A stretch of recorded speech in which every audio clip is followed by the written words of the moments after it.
Allí donde estés, yo quiero contribuir a este homenaje, uno de los muchos que tu figura merece, no solo por la amistad que nos une, sino porque para mí has sido uno de los mejores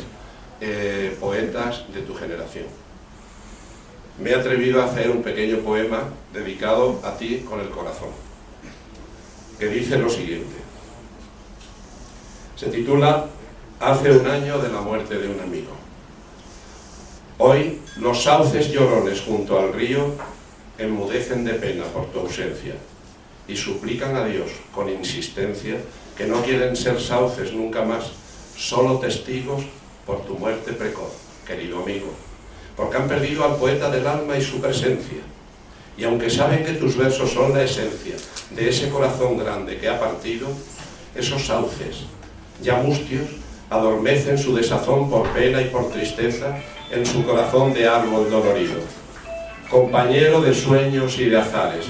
pronto has partido a la caza de estrellas y luceros más allá de los mares, más allá de la tierra en que nacimos y que ahora te llora repitiendo tu nombre.